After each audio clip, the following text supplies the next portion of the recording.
Party. Councillor Dermot O'Kyle is here. Liam O'Sullivan is always here, taking the photographs and helping us. We see the lads from the ONE, a couple of our friends from the Commodore Choir, all our committee members, members of the public, and the residents. I hope I haven't let you out. Now, to begin the programme officially, I just want to say a few words. Before we begin the formalities, commemorations like these should be dignified and at the same time celebratory in nature. Last Thursday 19th marked 70 years since the declaration of a republic. Friday 19th was the 21st anniversary of the signing of the Good Friday Agreement. Through many crises and struggles, this agreement has held. 21 years should be a real coming of age and a real cause for celebration on the 103rd anniversary of the Eastern Rising. The hideous killing of journalist Lara McKee by so-called Republicans in Derry cast a shadow over us all. Through her young life, she sought truth, fought injustice, and sought equality, the same issues her killers claimed to champion. I speak here on my own behalf. As a proud Irishman and Republican, the murder of Lara McKee revolts me and disgusts me. Her killers do not represent me, my beliefs, or the society in which I live. They must be condemned in no uncertain terms and be brought to justice. I hope my fellow Republicans will join me when I offer my condolences to Lara McKee's partner, Sarah Canning, her immediate family, relatives and friends. May she rest in peace. Thank you.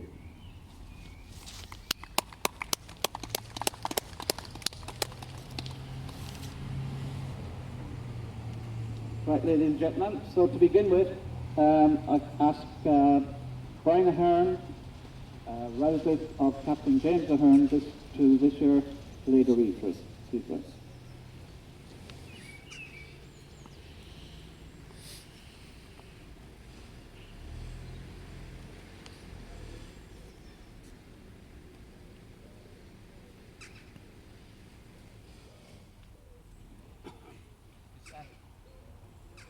You could stand, please, for a minute's silence.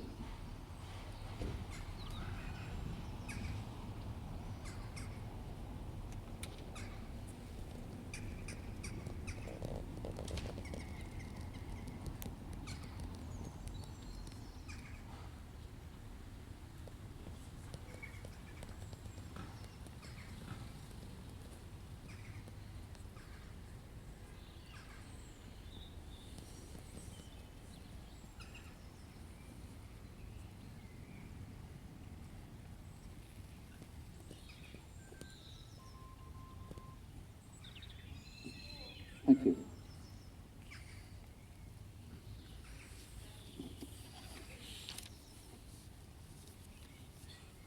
Okay. April 24th, 1916, the day that Horace Pierce read proclamation from the steps of the GPO. I would now ask Jimmy Halligan, Vice Chairman of our committee, to read the proclamation.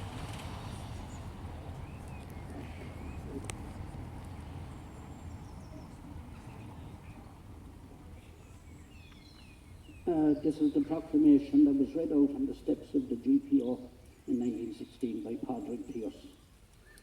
Irish men and Irish women, in the name of God and of the dead generations from which she receives her old tradition of nationhood, Ireland through us summons her children to her flag and strikes for freedom. Having organised and trained her manhood through her secret revolutionary organisation, the Irish Republican Brotherhood, and through her open military organisations, the Irish Volunteers and the Irish Citizens' Army, having patiently perfected her discipline and having resolutely awaited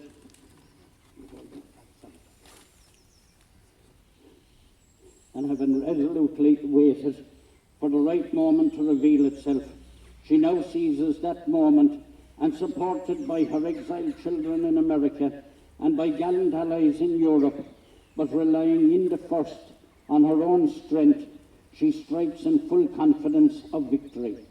We declare the right of the people of Ireland to the ownership of Ireland and to the unfettered control of Irish destinies, to be sovereign and defeasible in the long usurpation of that right by a foreign people and a government has not extinguished the right, nor can it ever be extinguished, except by the destruction of the Irish people. In every generation, the Irish people have asserted their right to national freedom and sovereignty. 6 times during the past 300 years, they have asserted it in arms. Standing on that fundamental right, and again accepting it in arms in the face of the world, we hereby proclaim the Irish Republic a sovereign, independent state, and we pledge our lives and the lives of our comrades in arms to the cause of its freedom, of its welfare, and its exaltation among the nations. The Irish Republic is entitled to, and hereby claims, the allegiance of every Irish man and Irish woman.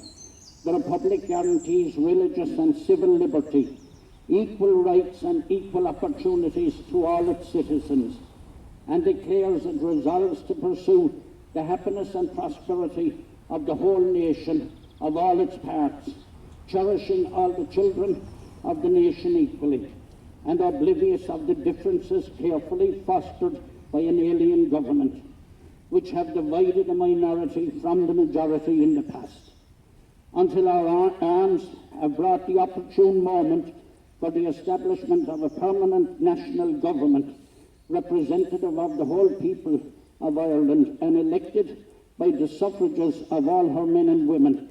The provisional government hereby constituted will administer the civil and military affairs of the Republic in trust for the people. We place the cause of the Irish Republic under the protection of the Most High God, whose blessings we invoke upon our arms, and we pray that no one who serves that cause will dishonour it by cowardice, inhumanity, or rapine. In this supreme hour, the Irish nation must, by its valour and discipline, and by the readiness of its children to sacrifice themselves for the common good, prove itself worthy of the august destiny to which it is called. And this was signed on behalf of the Provisional Government by Thomas J. Clark, Sean McDermott, Padraig Pearse, James Connolly, Thomas McDonough, Eamon Kent, and Joseph Plunkett. Thank you. Thank you, Jimmy. Moving on, just as a departure from things that we've done previous years, the rebellion was very much about an Irish Republic, which very much meant an Irish identity and language. As Pearse himself said, Tír Tonga, Tír Annan. So we're very lucky that we have Councillor Dermot Cocaila here, who's a fluent Gaeilgeoir, and it's not often that the proclamation is read in Irish in our Tonga Bugdish. So I would ask Dermot now to step forward and read it, please.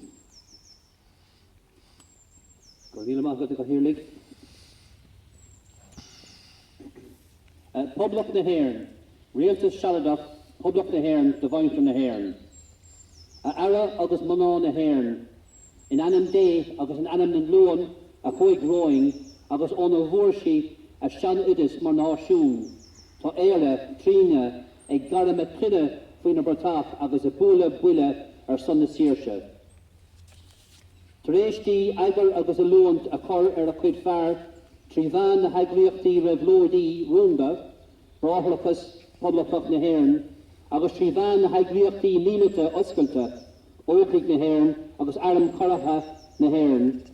Taréishtí a Féin Smach de Arbú go Fainach, Taréishtí Fanach go Shasabach le Tacht an Lá Kirt, Berin Siamish agus an Víal agus le Cawl an a Cawl na Ha Imrica Uhi, America, agus a Cobh Calma Samoric, agus a bra sa Cairnáid ar a Nart Féin, Búlan sí agus lán dóchas i cé go mbeidh sí an bua.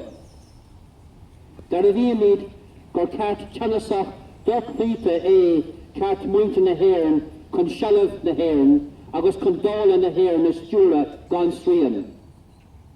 Níor chealaigh an fórlábhas a dimmer cinenne agus rialtas achtanach feig a bhd an ceart sin. Ná ní féidir é cealú go dtí ach a bháin go dtí trí díúpa muinte na hÉireann. I ngach blúan dhearabh muinte na hÉireann a gceart chun saoirse agus phláis na náisiún. Sé bhuaile le 300 bliain anuas dar a bhíodir faoi airm. Ag seasamh dóing ar an gceart banúsach sin agus ag darabhú a ríist faoi airm os córan téal fóg riamid leis seo podlach na hÉireann mar stáit ceanasach nas blách.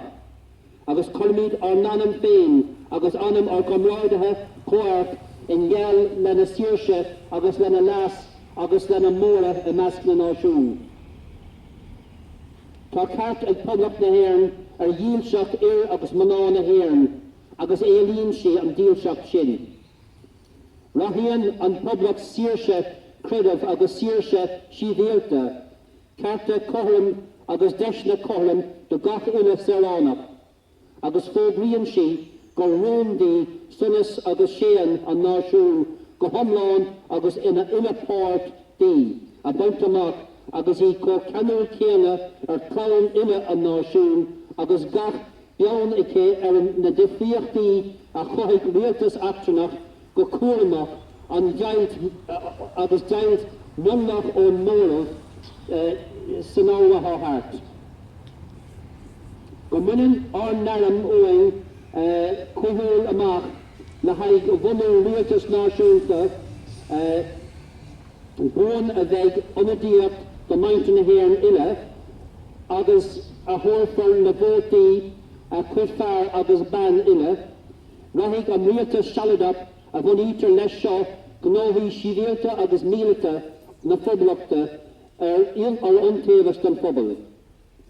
Chonamid cúis phoblach na hÉireann faoi chumacha díomhhuair na huileachta agus imbíonn a bheannacht ar an naram agus guaimist nar dan an óch éon duine is servís na cúise sin as an óir isí na malacht na múdéanacht ná le sláid.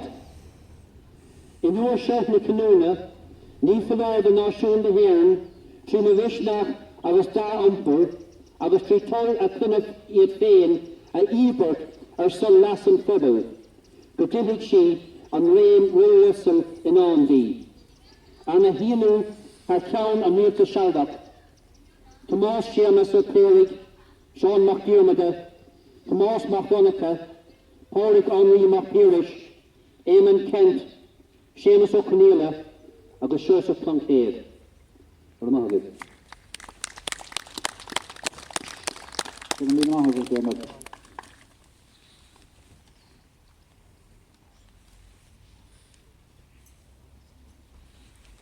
Okay, just moving on.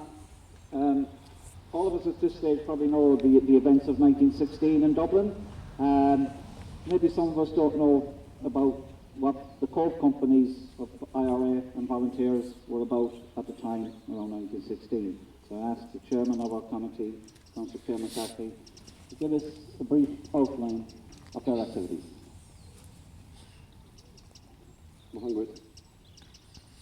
Cobh, Easter 1916. Preparations for the rising were taking place in Cobh in the week and days leading up to Easter. On Holy Thursday, the leaders of the Cobh Company of Volunteers, Michael Leahy and Seamus Fitzgerald, met with Brigade Commander Thomas McCurtain at his Blackpool home to go over plans for the coming fight, including plans around the collection of arms in Kerry in the coming days. This was to be preceded by the assembly of the Cobh men at the Volunteer Hall at Shear Street on Easter Saturday. Before noon on Easter Saturday, Leahy, Fitzgerald and a couple of other junior officers left his mother's house at Cardiff and made their way down the hill, Ballywilliam, towards the Council Reservoir on the Tay Road. There, they joined up with other members of the company who had been instructed to report there before 1 o'clock. The men were then ordered to fall in on parade and a roll call was taken. Those present were Captain Michael Leahy, Seamus Fitzgerald, Paddy Whelan, Jack Stack, Joe Reid, Ernie Fowler, James O'Connell, William O'Regan, Danny Healy, William Ralph, Bunny Reid.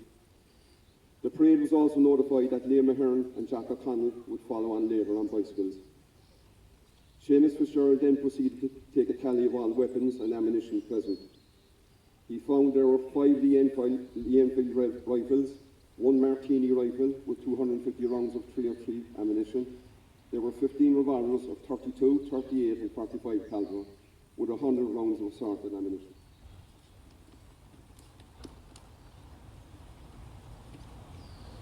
There was no corresponding ammunition and 5 bayonets. There was no shotguns, pikes or explosives. There were no complete volunteer uniforms, but most present had breeches, leggings. All had haversacks, belts, bandoliers, brown sheets, water bottles, blankets, spare socks, and the green volunteer slouch hats. The small but disciplined company of local volunteers then set off on foot to Cork City. Although Leahy and his men may not have been aware of it, and perhaps they wouldn't have cared if they had, but their movements were being scrutinised that morning by the local RIC. Later, when the volunteers passed by Little Island, they were met by 2 mounted policemen who followed behind on their last leg of the journey towards the city. Colonial Office records would reveal by Special Branch of Dublin Castle later that the Cobh volunteers were observed marching off to meet the other rebel forces in Cork City that day, and that Leahy and Fitzgerald were recognised as leading them. Earlier that morning, Mick Leahy had a conversation with a local harbour pilot, Michael Walsh, in town, who informed him that a German ship had earlier been sunk or scuttled about 8 miles out by the Daunt lightship. Leahy wasn't quite sure of its significance of the piece of information, but thought it important enough to pass it on to McCurtain when he reached the city.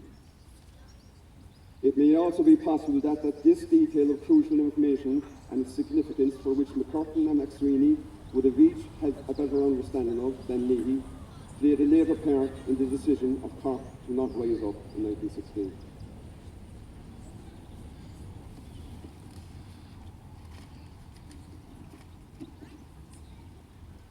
When the Cobh volunteers reached the hall in Cork, an armed guard was already in place around the building. The Cobh company was then informed it would be taking over guard duty for that night. In the meantime, the men were detailed to perform various other tasks, including the bringing of supplies and equipment from other parts of the city. It is not clear if Leahy and Fitzgerald had confided in their junior officers and other volunteers about what it was they were about to embark upon in the coming days. But one account later given by a volunteer who later became a fearless fighter with the East Cork Flying Column, Paddy Whelan, revealed the atmosphere around the volunteer hall that day was nerve-wracking. He explained that while standing on guard duty outside the building that day while others were gathering supplies, he found it a terrifying experience. While everywhere he looked, he was confronted with the sight of policemen passing him by, arriving from every direction. He said it was very evident that something big was going down, and all sides were preparing for it. As he stood there on guard, he was privately praying for his comrades to arrive back as soon as possible with enough supplies, so he could get back inside the building to safety. Later that evening, all the men were instructed to have their confessions heard, another hint that something momentous was coming. The next morning, all the men were formed up on parade outside the building. There was some confusion at this point about whether the parade was to be cancelled, and there was a big discussion among the senior officers around this. It appeared at this point that McCurtain had just received a countermanding order from MacNeil cancelling the riots. Seamus Fitzgerald, Willie Regan, John P. O'Connell and Jack O'Connell joined the cycling company and headed for Macroom. The remainder of the Cobh company marched out with the city volunteers to Capel Station and took a train to Crookstown.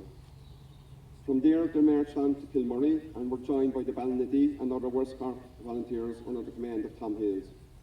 When they all reached Macroom, they were assembled on parade before being dismissed again. All, with the exception of McCurtain and McSweeney, returned to Cork by train, and then returned to the Volunteer Hall, where they were fell in and dismissed again. All except the Cobh volunteers returned to their homes. The next day, some of the Cobh volunteers were about to buy tickets for a show at the Opera House when they were instructed to immediately return to the volunteer hall. There, they were told to take up action stations around the building. Sandbags were quickly filled and defensive positions were prepared at windows and loopholes. Word had arrived by now what was happening in Dublin, and this was adding to the whole sense of confusion. By 8 p.m, the volunteers were stood down again, and all the Cobh volunteers except McLeahy were sent home. Later in the week, while working as apprentices at the Naval Dockyard at Halvolan, McLeahy and Seamus Fitzgerald were arrested and taken to the RIC barracks at Westview, here where we stand, where they were interrogated. From here, they were then taken to Victoria Barracks in Cork, and later linked up with thousands of other volunteers from all over Ireland at Richmond Barracks in Dublin, where they met up with McCurtain and McSweeney again, before being shipped off to Frankhoff concentration camp in Wales.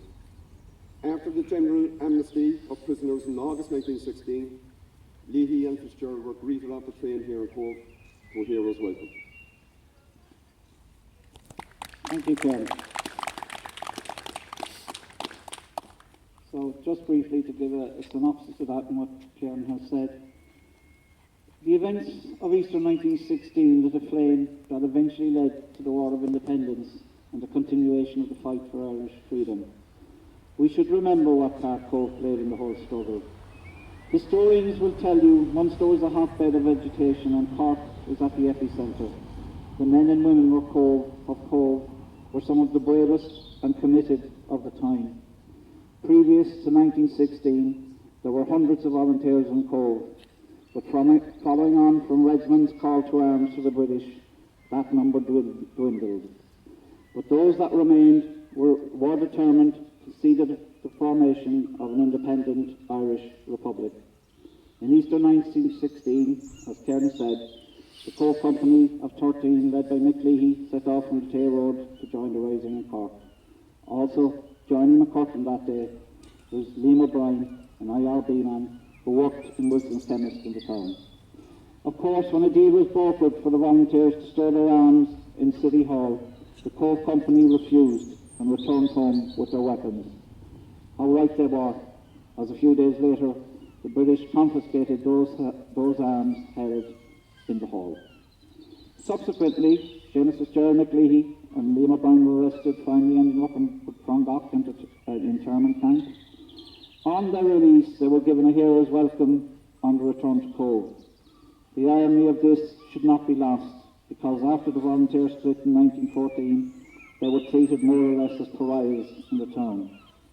Liam O'Brien was released